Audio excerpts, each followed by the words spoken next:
Heidi ho, moms and dads. It is Dr. Mark, and I'm hanging out here in the yoga studio because I had planned to get into this W position we're going to be talking about, but it turns out it's really stinking uncomfortable.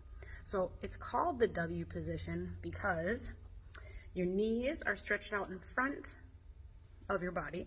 They are spread open, and then your feet, I'll do it momentarily. So, we're wearing flannel today, and I had to pair it with these awesome bibs that my sister gave me. So, never mind how kick butt I look. Or totally mind. But anyways, this W position, I see it all the time when kiddos come in to start chiropractic care. I see it at the farmer's market and the pumpkin patch and at kids' birthday parties. And some parents think it's a behavioral thing, like, oh, if I remind them enough times, eventually they'll remember sit up straight or crisscross applesauce. But I want to counter, there's a few different reasons perhaps for this W position, as well as talk about why it can be an issue and some things that you can do about it. So if there is some sort of like a structural abnormality of the hips, that it feels more comfortable and I guess provides more balance, primarily if there's like core muscle groups that are weak.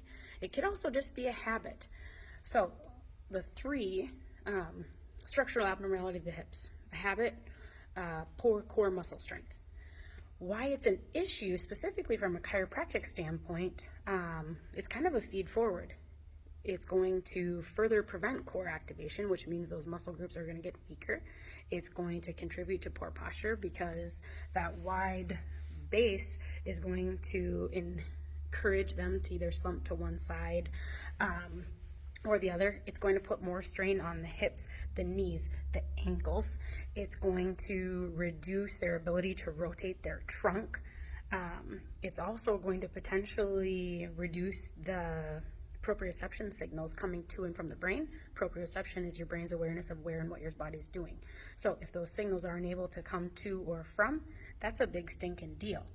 And then if we're looking at long-term, how this plays out is back or hip pain as an adult. Now, that's not the only reason adults have hip pain, but it certainly contributes. And if we're remembering that everything's a chain, it's going to further affect the hip, the knee, the ankle. So for sure, chiropractic should be the first thing that you do if you have a W sitter at home. Other things that you can do, we want to encourage trunk activation and strength. So rocking back and forth on the knees. If you are rolling, have your kiddo literally put them on their belly, because in order to get up, they're going to have to activate that core. Even if they're going to roll over, that core flexes in order to get off the floor, okay?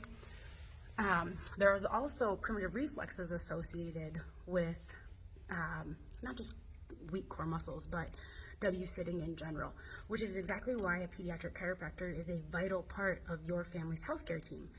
We want to make sure when we're observing them walking, navigating gravity, playing, navigating social cues, navigating milestones, all of those pieces really tell us about neural development, not just back and hip pain or neck pain, okay? So if you have questions about this, if you have concerns from your kiddo, for sure, make sure they're seeing a pediatric trained chiropractor. And if you do have questions, like I said, feel free to message us on our Facebook page. Shoot us a call, 701-893-3150. We'd love to see how we can help. Thanks, everybody.